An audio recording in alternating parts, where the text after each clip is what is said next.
Who are the 7 mysterious wise men who emerged from Edfu after the Great Flood, and are they guiding human civilization into a new age?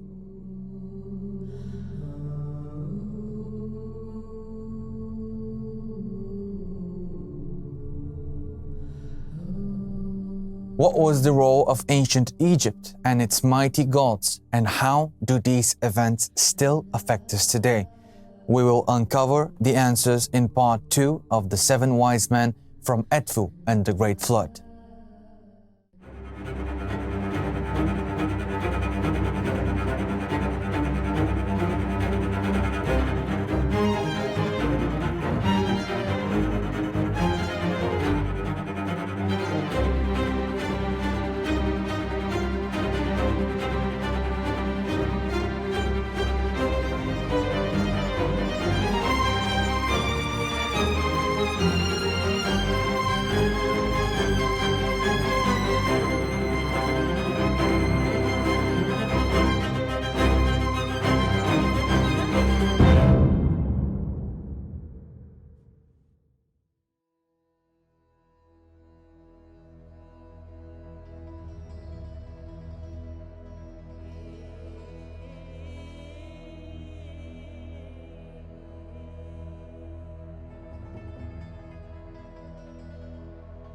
Imagine a figure so legendary that his name transcends civilizations. Some called him Thoth, others Hermes Trismegistus, thrice great. He has also been linked to Saurit, Idris, and even the biblical Enoch. But who was he really?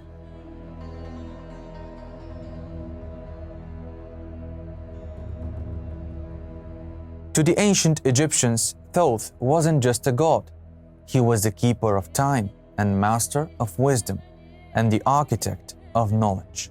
He is often depicted with the head of an ibis, a bird revered as sacred in Egypt. But here's where things get interesting.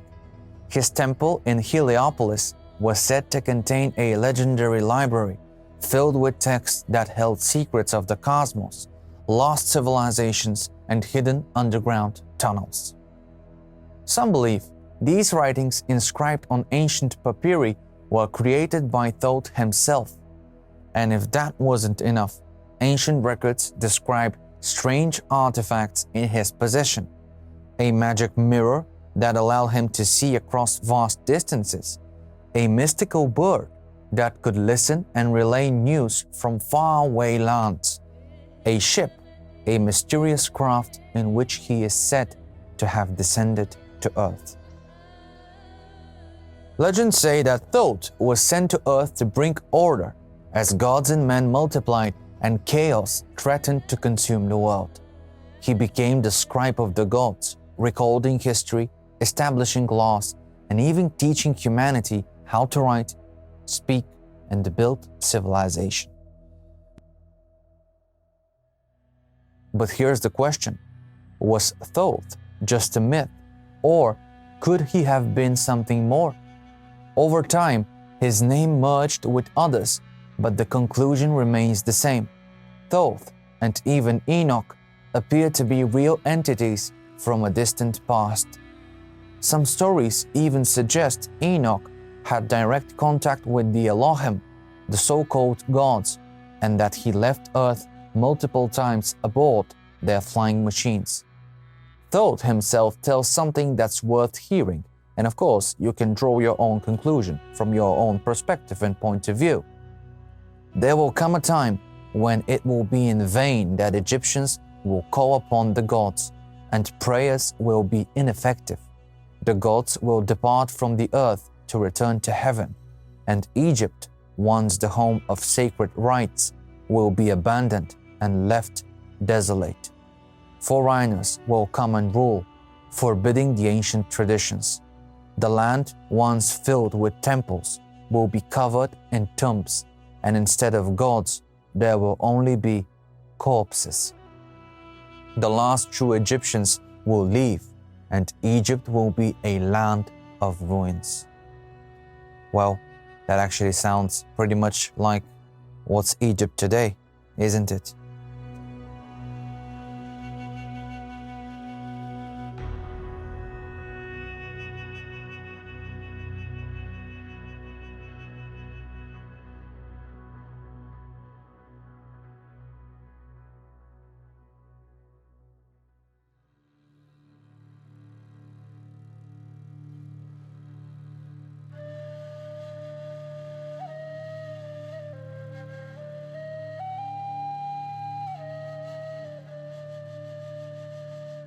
The oldest name for the Egyptian goddess of the sky, Nut, is Mehet Veret, meaning the Great Flood. However, many other legends also reference a water catastrophe, such as those found in the Harris Papyrus and the inscriptions in the Temple of Edfu. A hieratic myth from the 13th century BC, translated 1932 by Professor Alan Gardiner, also speaks of a massive tide. Unlike the Old Testament or the Epic of Gilgamesh, the Egyptian version of the Chosen One, the figure meant to survive and guide humanity, is not a man like Noah or Utnapishtim, but rather a fertility goddess whose role resembles that of Osiris. To calm the raging sea, the goddess sends a bird which quickly flies to Isis. Isis, in turn, seeks help from her father, Ptah, who ultimately decides to soothe the waters with the aid of the weather god Set. In this context, the legacy of Pharaoh Ramses III and his Book of the Celestial Cow appears to have a direct connection with the biblical flood story. In 1982, Professor Eric Hornung published the Egyptian myth of the heavenly cow, offering one of the most objective and clear translations of this ancient narrative. It begins during the Golden Age era, when the gods still watched directly over people. This is the time when people and gods were still united and lived in full harmony. But for inexplicable reasons, at some point, harmony and the worship of the gods ended. However, notice that the relationship was not violated by the gods, but by us, humans.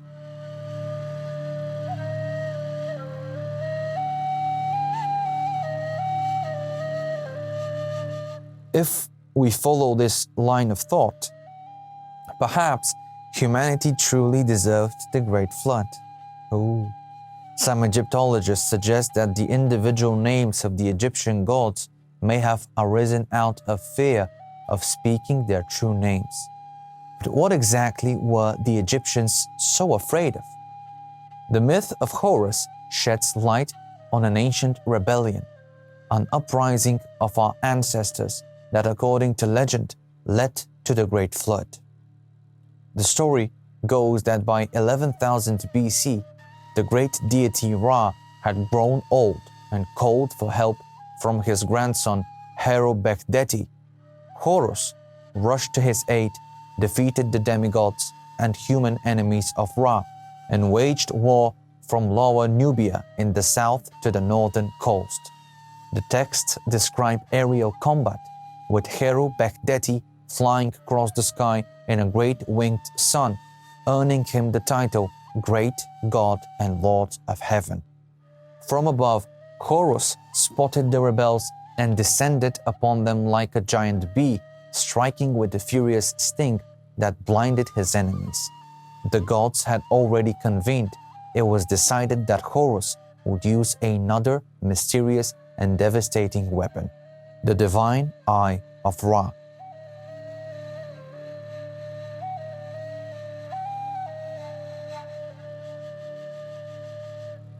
Open his eyes to exterminate those who have risen against you. There is no other eye that could destroy them better for you.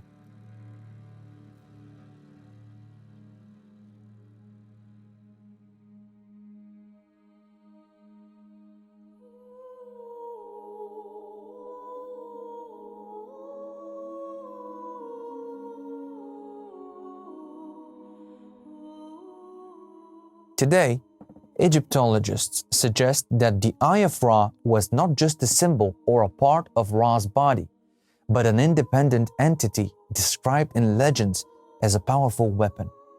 Some accounts suggest that the eye was deployed for destruction, wiping out enemies with incredible force.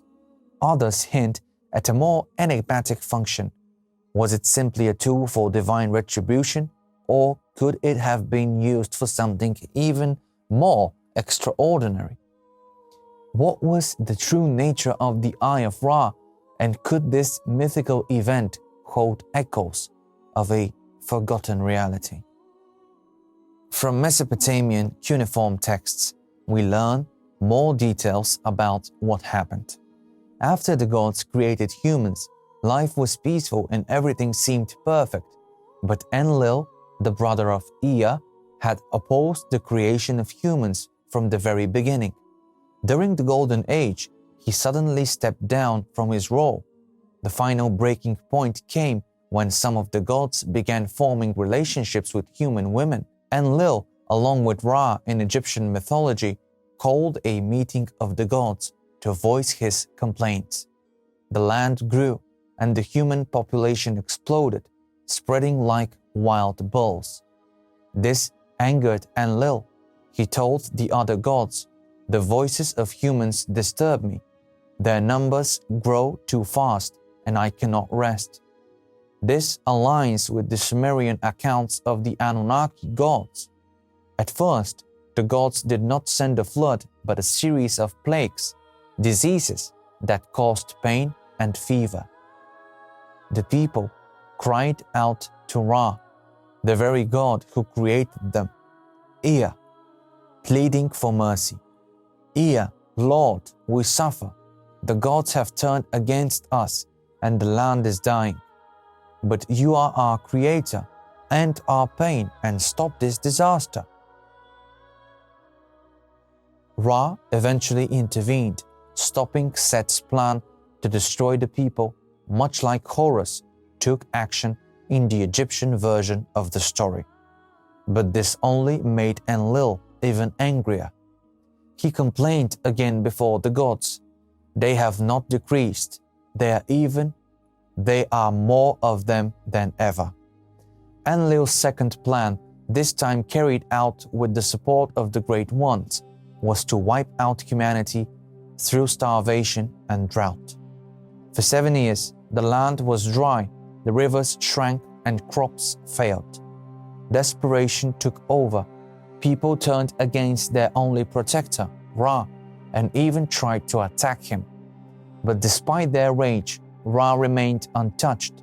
Their weapons were useless against divine forces. Yet, instead of punishing them, Ra was deeply saddened. Seeing what hunger and suffering had done to his creation, he wept. Even Ea, or Ra, began to question whether humans should continue submitting to the gods. If we were to imagine living in our time, the Mesopotamian cuneiform texts provide astronomical clues about when the Great Flood happened. Unlike the Egyptian account, these records place the flood 1,000 years earlier. The constellation Leo was positioned over the waters, marking a period that aligns with what modern science identifies as the end of the last ice age, when glaciers melted and sea levels rose dramatically.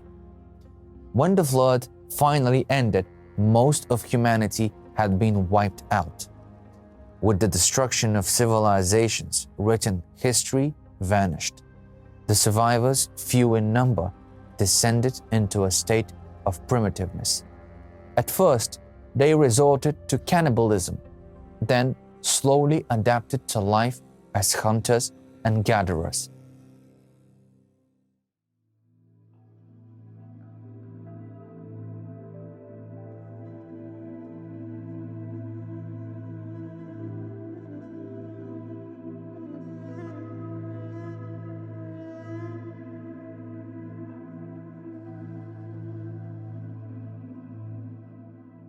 More than 2,600 years ago, an experiment in ancient Egypt revealed just how quickly humans can lose civilization without guidance. In the 7th century BC, Pharaoh Psamtik I ordered that 2 newborn children be raised in isolation by a shepherd. The shepherd was forbidden to speak to them. After 2 years, the children could utter only a single word, Bekus, which meant bread. Psamtik took this as proof that the first human language was Phrygian. though in reality the children may have simply mimicked the bleating of the sheep they were raised around.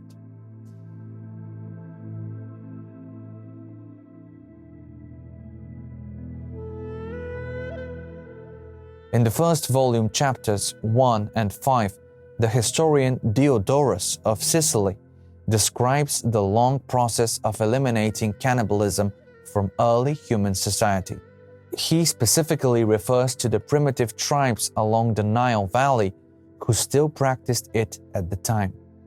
But then something remarkable happened. The gods returned. These were the legendary culture bringers, the same beings who, according to ancient myths, had once guided humanity before the flood.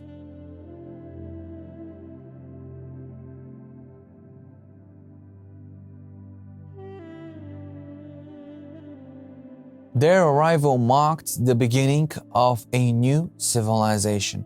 But who were they? Were they the same gods that once ruled, or did they come from somewhere else? These 7 personalities can be found in almost every culture. Their appearance coincides with the creation of the dynasty of Thoth, where the Egyptian god chose 7 priest scholars and entrusted them with divine knowledge, transforming them into sages. From the Egyptian Book of the Dead, chapters 1 and 3, we learn that the first of these 7 sages is called Osiris, while the other 6 seem to bear names of fish, which point to meetings with the herald of culture among the African Dogon people. They had strong connections to Sirius constellation, and there is a theory that they contacted an extraterrestrial civilization from Sirius called Syrians, and they teach them astronomy, mathematics, geometry, and even how to build certain things. The second of these mysterious sages bears the name of Mogul or Mogile type, and the fourth is associated with a name meaning catfish. For the 5th and the 7th, the common name for fish is used, while the names of the 3rd and the 6th cannot be clearly identified. Furthermore, there are 7 sages not only in Egypt, but also in other cultures, such as Noah among the Mesoamerican peoples. Also, the Hindus, as well as the Babylonians, all of whom appear after a great flood and bring the new culture with them. They're always responsible for the new beginning. In the Hindu tradition, they are called rishis, and in Babylonian mythology, they are known as Apkallu or Apkallu. An approximate translation is the great one that leads us. Interesting. The older Sumerian designation of these sages is Ap-Gab, which means a master who shows the path. About the arrival of the wise Thoth, we can read the following. Your place from time immemorial is the Mount of Vino. You surfaced the land from the sea of knives, and in the water emerged from the secret egg. In the Egyptian Book of the Dead, once again we find the supreme god Ra, who is in the egg, Ra, who swims in his heavenly shell. This passage connects to the cosmic egg motif, which appears in multiple ancient civilizations, symbolizing the birth of divine forces from primordial chaos.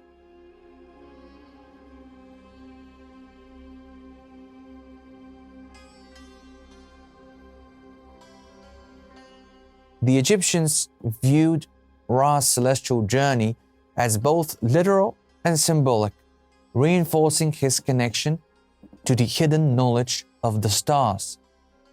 One of the most intriguing terms in Egyptian text is Sahem, a word linked to power and celestial observation.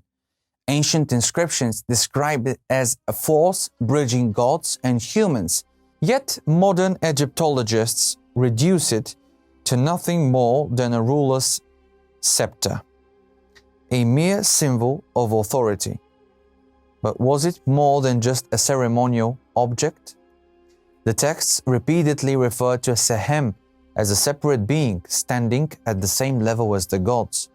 Some scholars suggest that Sahem was an advanced tool, possibly related to astronomical observations, something that might even predate the work of Galileo Galilei.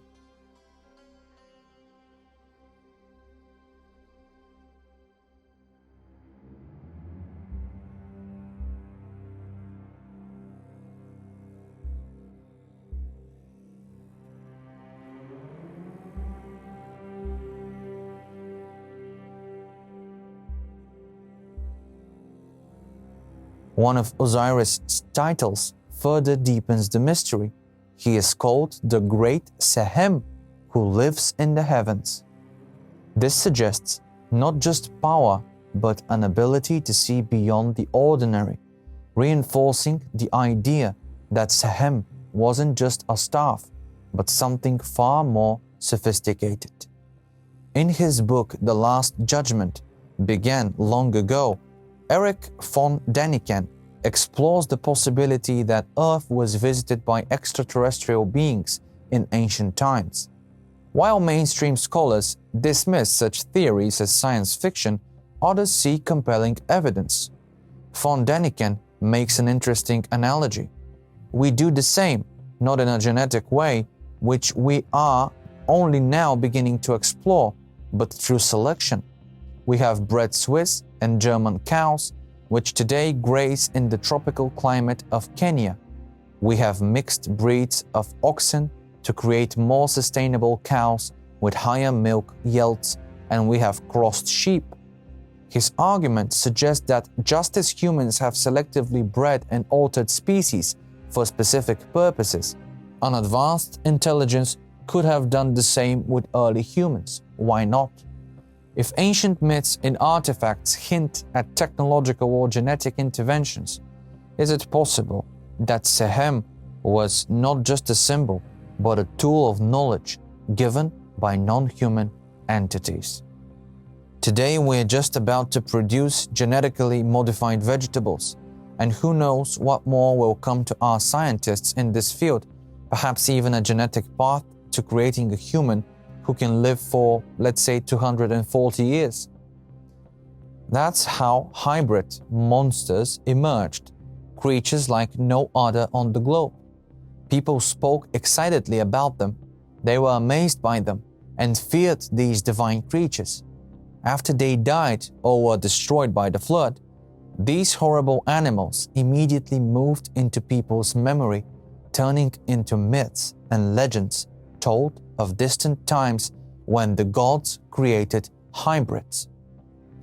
Around 80% of the mythology of the ancients, Aztecs, Indians, Sumerians, Egyptians, Maya, Assyrians, South American civilizations, European tribes, Asian empires, and so on, depict the same captivating story about alien gods who created man and took care of his survival.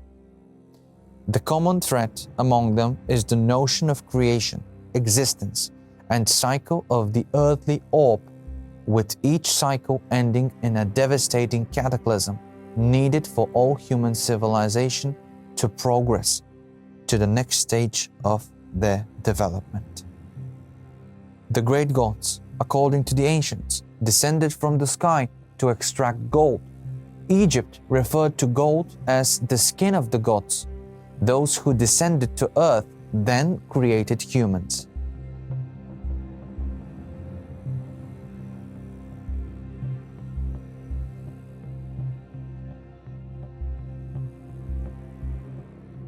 In Sumer, these beings clarify through written records that humans were created to work in their gold mines. On the Balkans, myths and legends still roam about past magical times, but no modern historian expected to find the oldest gold in the world there. It turns out, according to some, that the most ancient gold mines and rulers are in Bulgaria. The creation of the cosmic order marked the beginning of time. This is when calendars were born. In the Balkans, there exists a calendar located in Magura cave. The images dating from the 8th and 9th century BC, and according to some Spaniards, over 9,000 years old, have analogies with drawings from prehistoric centers in Italy, the Iberian Peninsula, and the Near East. According to experts, the drawings were made with fingers on the white walls of the cave, at different heights from the floor and in various sizes. Over 113 figures were counted. An ancient Babylonian legend tells us that the 7 sages lived before the great flood and erected the walls of the sacred city of Uruk. According to the Sumerian civilization, Enmen-Durana was the 7th king. Prior to the flood, he ruled in Sippar for 6 rounds around the planet Nibiru before becoming a high priest and receiving the name Enmen-Dur-Anki. The Sumerian civilization claims to have received all their knowledge thanks to the technology from the Anunnaki. In the book of Enoch, this same king is referred to as Archangel Uriel, who reveals to Enoch the secrets of the sun and the laws of the moon. Finally, Uriel gives him the heavenly plates, guiding him to study them very carefully and thoughtfully. The interesting thing about the 7 sages in ancient myths is that they are always enlightened and have survived a huge cataclysm that destroyed almost the entire planet. Afterward, they built the foundations of the new age of mankind. In addition to all of this, the inscriptions in Edfu say that they came from a small island where the first people lived, but they fled from there because of the great flood. Most of the residents drowned, and the few survivors settled in Egypt, where they became the builder gods. Extremely strange and somehow admirable is that these stories are so jumbled, and yet they lead us to the same conclusion. The ancients knew far more than us. No matter what names they were called by, the fact that we still talk, argue, and take an interest in them today proves that they managed to preserve this ancient knowledge. In what form, of course, and to what extent, we can't be sure. But ancient writings such as the Epic of Gilgamesh, the Emerald Tablets, the Book of Enoch, Mahabharata, and many others suggest that our civilization is much stronger and more powerful than it is presented today. They imply that we have a significant role in the history of the creation of the entire universe. What do you guys think? I'd be happy to hear your thoughts, comments down below.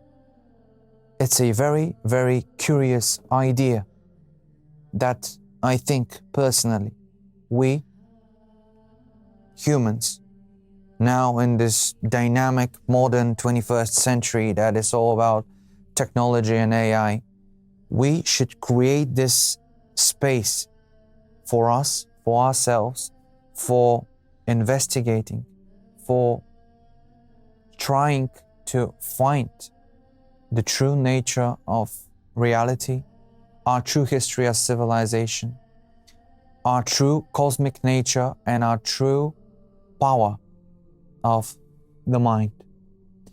These were some of the techniques the ancient used to create these monuments that last till today, to help us and guide us through the cataclysms that we had. And I personally believe that they continue to guide us even now, in a very different way that we might imagine. That's why I suggest that we should have an open mind, ready to explore new perspectives, new points of view, and to expect the unexpected. Thank you all for watching. It's an honor, as always. I see that we're becoming more and more in this channel, and this really makes me happy because this is something that I love doing, and it's my passion and my mission in a way. Thank you for watching, and I'll see you in the next one.